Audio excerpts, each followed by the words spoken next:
Papá. La palabra fue apenas un susurro, pero impactó a Michael Lawson más fuerte que cualquier batalla en la sala de juntas que hubiera librado. Durante años, había vivido en la más absoluta oscuridad, convencido de que nunca vería la luz ni oiría la voz de un niño llamándolo padre. Sin embargo, aquí, en medio del Parque del Milenio, la niña que una vez lo salvó del tráfico, la misma niña que no pudo pronunciar palabra durante años, lo miró con labios temblorosos y rompió su silencio. Le ardía el pecho, sus ojos se llenaron de lágrimas. Y por primera vez en su vida, Michael Lawson vio con más claridad de la que cualquier médico le había dicho. Pero lo que vino después de ese momento pondría a prueba el perdón, la familia y el verdadero significado de la visión de maneras que nadie podría haber predicho. Quédense conmigo porque el final los dejará sin aliento. Michael Lawson había pasado 42 años en la oscuridad. El magnate multimillonario detrás del mayor imperio de comunicaciones del Medio Oeste jamás había visto el horizonte de Chicago, los rostros de sus socios, ni siquiera su propio reflejo. Nació ciego, una condición heredada de su abuelo. Y aunque el mundo pensó que lo enjaularía, Mike convirtió esa oscuridad en su campo de batalla. A los 42 años, Lawson Communications dominaba el 70% del mercado nacional y se expandía a Europa. Su influencia se extendía mucho más allá del reluciente cristal de la Torre Lawson que perforaba el cielo del centro de Chicago. Pero esa mañana, mientras la ciudad latía con su caos habitual, Mike sintió que algo le faltaba. Su agudo oído, capaz de detectar una mentira en el más mínimo temblor de voz, se sentía inútil. Su tacto sensible, capaz de distinguir la cachemira de la lana, al instante no le proporcionó satisfacción. Sentado solo en su oficina, en el piso 42 de la Torre Lawson, recorría con la punta de los dedos las líneas en relieve de un mapa tridimensional de su imperio. Sin embargo, lo que sentía no era orgullo, sino vacío. «Señor Lawson, ¿preparo el coche para su reunión de la tarde?», preguntó George Miller, su chofer y asistente personal durante 15 años. «Cancélelo», respondió Mike con calma, ajustándose la corbata con precisión. Había dominado el arte de lucir impecable sin espejos. «No necesito la reunión de hoy», dudó George. «¿Prefiere algo en su lugar, señor?» «Sí», dijo Mike tras una pausa, sorprendiéndose a sí mismo. «Quiero caminar solo. Necesito sentir la ciudad». George se quedó sin aliento. En 15 años, Mike nunca había pedido algo así. Sus días estaban orquestados como un reloj. Cada paso predecible, cada hora controlada. «Con todo respeto, señor, no creo que sea seguro. El tráfico del centro es. Precisamente por eso, George. He gobernado este mundo desde arriba. Hoy quiero experimentar el caos que otros viven a diario. Solo dame mi bastón». George sabía que discutir era inútil. Mike Lawson no había construido un imperio aceptando un no. Media hora después, Mike salió de la Torre Lawson con solo su bastón de titanio personalizado en la mano, diseñado con sensores ultrasónicos. Hacía tiempo que rechazaba la idea de un perro guía. El orgullo le impedía depender de otra criatura viviente. El calor, el ruido, el pulso crudo de Chicago lo golpearon como una ola. Los vendedores ambulantes gritaban. Sonaban las bocinas y fragmentos de conversación lo rodeaban en fragmentos vertiginosos. Mike avanzó, contando sus pasos, dibujando mentalmente el distrito. Había memorizado la zona innumerables veces, pero la realidad desafiaba la teoría. Una protesta bloqueó la construcción de una calle lateral, invadió las aceras y los peatones lo empujaron sin piedad. Su confianza se quebró. Por primera vez en décadas, Mike Lawson admitió algo aterrador. Estaba perdido. Intentó orientarse hacia la avenida Michigan, donde podría parar un taxi, pero al avanzar, su bastón no logró amortiguar una caída repentina. Su pie se quedó suspendido sobre el vacío. Entonces, el rugido de un motor, una bocina sonando como un grito. Mike se quedó paralizado. Estaba parado en medio de un carril. Unas voces gritaban: «Oye, sal de ahí. Cuidado, hombre. Estás loco». Su corazón latía con fuerza contra sus costillas. El sudor le empapaba el cuello. Michael Lawson, el hombre que silenciaba las salas de juntas y negociaba fusiones multimillonarias sin pestañear, se quedó paralizado, indefenso, a un paso del desastre. Entonces sucedió. Un tirón en su manga tan leve que casi creyó imaginarlo. Una pequeña mano se deslizó en la suya, firme pero suave, y tiró. Sin palabras, solo una orden envuelta en confianza. Mike lo siguió.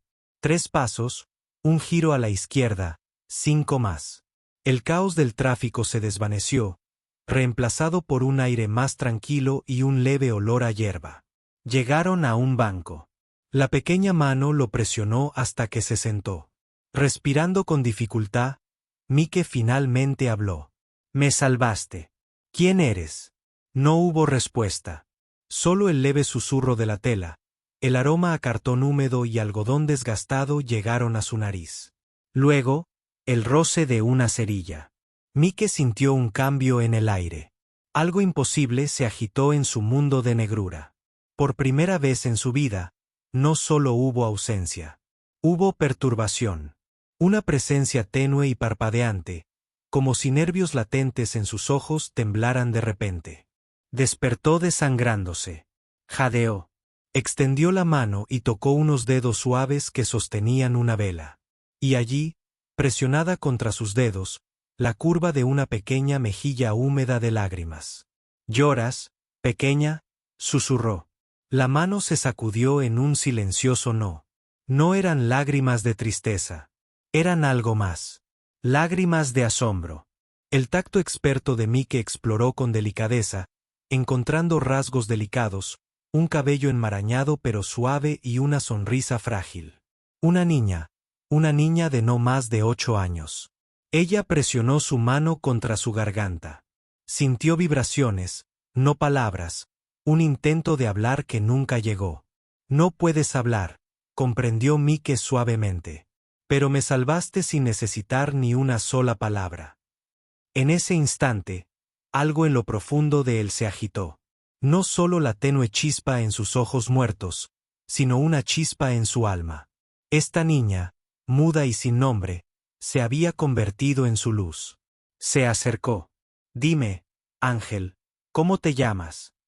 La pequeña mano dibujó un sol en su palma, y luego más formas que él no pudo entender.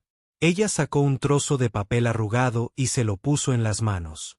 Sus dedos trazaron crayones, un sol, una figura sonriente. «Esperanza». A Mike se le hizo un nudo en la garganta. «¿Te llamas Esperanza?». La chica le apretó la mano con una alegría feroz. «Esperanza», repitió sonriendo por primera vez en mucho tiempo. «Te queda bien y creo que me acabas de devolver el mío». Se sentó en silencio, la pequeña vela parpadeando entre ellos, con el corazón acelerado por las preguntas. ¿Quién era esa chica? ¿De dónde había salido? ¿Por qué, ahora, después de todos estos años de oscuridad, había aparecido con una luz que ningún médico podía darle? Algo le decía que no era casualidad. Sus vidas estaban a punto de colisionar de maneras que ninguno de los dos podía imaginar. Gracias por ver. Disculpen la interrupción, pero esperamos que nos ayuden a mejorar nuestro contenido en el futuro. Si fueran Mike, ¿habrían confiado en esa pequeña mano en medio del caos? ¿Creen que algunas personas llegan a nuestras vidas justo cuando más las necesitamos? ¿Cuál creen que es el secreto de la esperanza?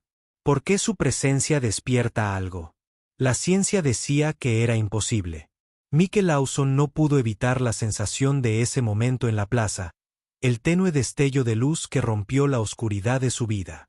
Durante años, todos los médicos le habían dicho que era imposible. Pero él no lo había imaginado. Lo sintió con claridad cuando la pequeña esperanza encendió esa vela.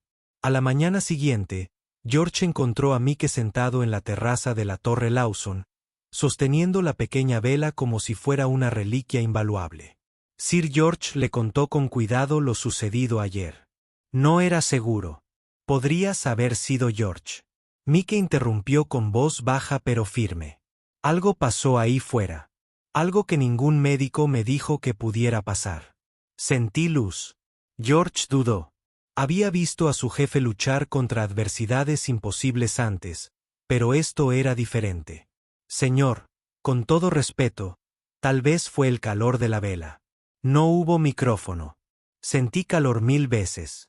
Esto era diferente. Fue como si mis ojos despertaran. Su mano se apretó alrededor de la vela. Y solo ocurría cuando ella estaba allí. La esperanza de la niña. George no dijo nada, pero vio algo que no había visto en los ojos de Mike en años. No vacío, ni disciplina, sino hambre, esperanza. Más tarde ese día, Mike se sentó en la oficina del doctor Robert Hayes, su médico de confianza durante 2 décadas. Michael, el doctor Hayes comenzó con calma clínica. Entiendo lo que crees que experimentaste, pero tu condición es congénita. Tus nervios ópticos nunca se desarrollan correctamente. No existe ninguna vía médica para que percibas la luz. Mike se inclinó hacia adelante. Y sin embargo, lo hice. El doctor suspiró. El cerebro es extraordinario. Quizás confundiste otra sensación. Calidez, estrés emocional, incluso señales auditivas con estimulación visual. Las percepciones fantasma no son inusuales. ¿Me estás diciendo que me lo imagino? La voz de Mike se agudizó. Digo, respondió Hayes con suavidad, que la ciencia no puede explicar lo que describes. Mike se quedó con la mandíbula apretada. Entonces, tal vez sea hora de que la ciencia se ponga al día. No esperó a que George lo guiara. Dejó a Caín golpeando el suelo de mármol con determinación. Al anochecer, Mike había tomado una decisión. Encontraría a los mejores especialistas del país y recuperaría la esperanza. 2 días después, Mike regresó a Lincoln Square. Su corazón latía con fuerza mientras esperaba en el mismo banco donde ella lo había guiado por primera vez. El ruido de Chicago lo rodeaba, pero solo escuchaba un sonido: los pequeños pasos de la chica que se había convertido en su milagro. Y entonces lo sintió, el tirón en su manga, las pequeñas manos deslizándose en las suyas. Esperanza, susurró, sonriendo como si la conociera de toda la vida. Ella lo guió con seguridad, abriéndose paso entre la multitud hasta que el olor a carne asada y tortillas calientes llenó el aire. Buenas noches, dijo el señor Lawson con una voz cálida y ronca. Veo que Esperanza trajo a una amiga. Era la señora Betty Collins, dueña de un modesto puesto de comida escondido en la esquina de la plaza. Nunca trae a nadie aquí, dijo Betty sorprendida. Pero si confía en ti, entonces debe ser especial. Esperanza lo jaló hacia un banco y lo deslizó. Le puso un plato de comida delante. Con el debido respeto, murmuró Sir George desde atrás, visiblemente incómodo. Esto no es exactamente una cena en Lawson y Tower. Mike sonrió levemente. Entonces, tal vez sea justo lo que necesito. Mordió el taco que Ope le puso en la mano. Los sabores explotaron, jugosos, ahumados, auténticos. No se parecía a las comidas estériles de las salas de juntas y las gallas. Mientras masticaba, algo más se removió, ese mismo destello tenue pero presente. Ope Mike susurró con voz temblorosa. Hay luces aquí. Ope le apretó la mano y luego guió sus dedos hacia arriba. Luces navideñas, explicó Betty. Las coloqué por todo el puesto, multicolores y brillantes. Puedes sentirlas, ¿verdad? Mike asintió lentamente, abrumado. No veía como otros todavía, pero algo en él reconoció la presencia de la luz. Y solo sucedía cuando había esperanza. Esa noche, de vuelta en la Torre Lawson, Mike paseaba de un lado a otro. Su imperio exigía reuniones, contratos, pero sus pensamientos giraban en torno a una sola cosa. Esperanza. ¿Quién era? ¿De dónde venía? ¿Por qué su presencia despertaba algo que los médicos juraban imposible? George apareció en la puerta con un expediente. Señor, Investigué un poco como usted pidió. La niña se llama Sophie Lane. Tiene 8 años y no tiene padre. Su madre, Anna, era adolescente cuando nació Sophie. La dejó con una anciana, Evelyn Harper, quien falleció hace 7 meses. Desde entonces, Sophie ha estado entrando y saliendo de un refugio. No habla. Los médicos creen que es un trauma psicológico, no físico. La mano de Mike se tensó en su bastón. Así que está sola. George asintió. Casi siempre en la calle. Aparece aquí, a veces ayuda a la señora Collins. Eso fue todo lo que encontré. Mike se giró hacia la ventana, con la mirada aún ciega al horizonte de la ciudad, pero con una determinación viva que George solo había visto en batallas importantes en la sala de juntas. George me escuchó atentamente. Esa chica me salvó. Ella es la razón por la que me sentí ligero. Y no dejaré que desaparezca entre las sombras. Necesita un hogar. Mi hogar. George dudó. Señor, al traer un hijo a su vida, su mundo no es sencillo. Usted es uno de los hombres más poderosos de esta ciudad. La gente cuestionará sus motivos. Algunos lucharán por la custodia. Mike sonrió con tristeza. Déjenlos luchar. He librado batallas más duras por mucho menos. Esta vez lucho por algo real. La noche siguiente, Mike regresó a Lincoln Square. La esperanza la esperaba. Se había limpiado en el refugio. Su cabello enredado rozaba su camisa extra grande, que había cambiado por algo sencillo pero impecable. Ella le puso algo en la mano, otra vela más grande que la primera. Luego, guiando sus dedos, dibujó un círculo y le señaló los ojos. ¿Quieres que lo intente de nuevo?, susurró Mike. Ella aplaudió suavemente. Sí. La señora Collins encendió la vela. La llama titiló a centímetros de su rostro. Mike contuvo la respiración. La perturbación en su visión era más intensa esta vez. Ya no era una chispa tenue, sino un pulso claro como un relámpago en su oscuridad. Jadeó. Ope le apretó la mano. Su pequeño cuerpo temblaba de emoción. Mike Lawson, el hombre que nunca creyó en milagros, ahora estaba sentado en un banco de madera en el corazón de Chicago, susurrando con asombro, es más brillante. Es real. Y en ese momento, supo que su vida nunca volvería a ser la misma. Durante semanas después de esa noche con la vela, Michael Lawson vivió en 2 mundos. El imperio refinado que había construido desde las sombras y el frágil pero creciente vínculo con Sophie Lane, la niña que lo había rescatado de la oscuridad. Al principio, sus momentos juntos eran tranquilos. Sophie seguía sin hablar, pero no lo necesitaba. Guiaba a Mike con su pequeña mano, lo introducía al mundo de las velas parpadeantes, las luces navideñas y las luciérnagas del parque.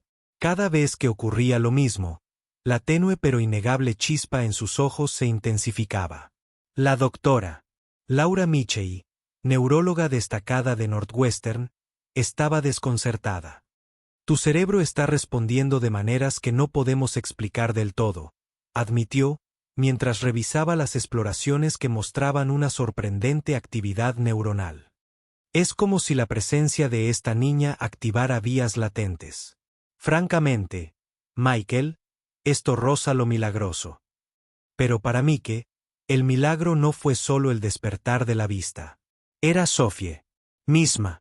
Se encontró esperando, con ansia su risa, los suaves sonidos, que hacía sin palabras, la forma en que le ponía imágenes en las manos, dibujos a lápiz de soles, flores y casas. Por primera vez en décadas, los días del multimillonario no se medían en ganancias y negocios, sino en dibujos y destellos de luz. Aún así, la verdad se cernía sobre él. Sophie no era suya. Tenía una madre en alguna parte, Anna Lane. Los registros mostraban que había sido joven, abrumada y ausente durante años. George le pidió cautela. Señor, no puede construir su vida en torno a esta niña, sin saber qué pretende su madre. ¿Y si regresa? La mandíbula de Mike se tensó. Entonces lo afrontaré. Pero hasta ese día, Sophie no volverá a pasar hambre ni frío. No mientras tenga aliento. Y entonces, una fría noche, el pasado llamó a la puerta. Mickey. Sophie estaba en el puesto de comida de la señora Betty Collins, bebiendo chocolate caliente bajo la luz de las guirnaldas de luces, cuando una voz de mujer se abrió paso entre la multitud. Sophie, la niña, se quedó paralizada. El vaso de papel se le resbaló de las manos. Lentamente, se giró. Mike sintió que le agarraba la manga con más fuerza. La mujer se acercó, con la voz quebrada. Sophie, soy yo. Soy mamá. Anna Lane no se parecía en nada a la adolescente fugitiva descrita en los informes. Ya rondaba los 30, tenía el pelo recogido, el rostro surcado por las dificultades, pero sus ojos, húmedos y llenos de lágrimas, estaban fijos en Sophie como si la vieran por primera vez. Sophie tembló. No corrió a los brazos de su madre. Se apretó más contra Mike, cubriendo su rostro con el abrigo. Los labios de Anna se separaron y su voz se quebró. Por favor, no tengas miedo. Nunca dejé de pensar en ti. Cometí errores, terribles. Pero ahora estoy aquí. Quiero volver a ser tu madre. A Mike se le encogió el pecho. Podía oír la súplica silenciosa de Sophie en la forma en que se aferraba a él. No me sueltes.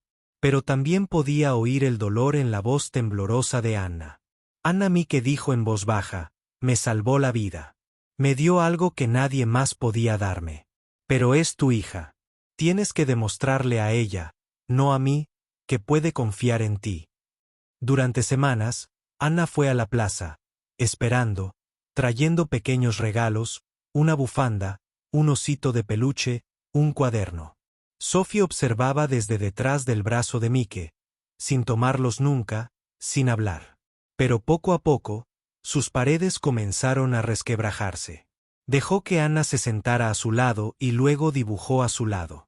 Una noche, Sophie le dio a su madre un crayón, dibujando 3 figuras, tomadas de la mano bajo un sol abrasador. Anna lloró. ¿Significa esto que podemos volver a ser una familia? Sophie no respondió con palabras. Se tocó la garganta y luego presionó su pequeña mano contra la de Anna y la de Mike. Por primera vez, no estaba eligiendo a uno sobre el otro. Estaba eligiendo a ambos. Pasaron los meses y el cambio floreció. Con terapia, el silencio de Sophie comenzó a romperse. La primera palabra que pronunció fue un susurro en una tarde de primavera, sentada entre Mike y Anna en el Parque del Milenio. Su voz se quebró, pequeña y temblorosa, pero clara. Papá. Mike se quedó paralizado, con la garganta cerrada, el pecho ardiendo. Las lágrimas resbalaron por su rostro. Lágrimas que no se había permitido en décadas. Dilo otra vez, suplicó suavemente. Sophie levantó la vista, con una sonrisa temblorosa. Papá. Desde ese momento, todo cambió. Mike no solo sintió destellos de luz. Los vio. Al principio, contornos tenues. La curva del cabello de Sophie bajo la luz del sol, el brillo borroso del vestido de Anna, el destello de las velas encendidas en el puesto de la señora Collins. Sus médicos lo llamaron algo sin precedentes. Él lo llamó gracia. A finales de ese año, Lawson Communications lanzó la Fundación Luz Interior, dedicada a niños sin hogar, voz ni familia. La historia del multimillonario ciego, cuyos ojos fueron abiertos por la mano de una niña, corrió como la pólvora. Pero los titulares pasaron por alto la verdad. A Mike no lo había salvado la ciencia ni el dinero. Lo había salvado el amor. En el aniversario del día en que Sophie lo sacó del tráfico, los 3 regresaron a la misma plaza. Sophie encendió una vela y la colocó entre ellos. Mike bajó la vista con más fuerza y por primera vez vio su rostro con claridad. Su suave sonrisa, sus grandes ojos brillando como estrellas. Anna lo tomó del brazo. Sophie los miró a ambos, con su vocecita ahora firme. Familia. Mike Lawson, quien vivió toda su vida en la oscuridad, finalmente entendió lo que significaba ver, no con los ojos, sino con el corazón. Gracias por ver. Disculpen la interrupción, pero esperamos que nos ayuden a mejorar nuestro contenido en el futuro. ¿Qué sintieron cuando Sophie finalmente dijo su primera palabra? Papá, ¿crees que el perdón y el amor realmente pueden cambiar el destino de alguien? ¿Cómo describirían esta historia en una sola palabra? Si les encanta esta historia, comenten 100 veces abajo. Cuéntenos desde qué país la están viendo. Nos encantaría saberlo. Y no olviden darle me gusta, compartirla y difundirla para que otros puedan sentir la esperanza y la sanación que transmite.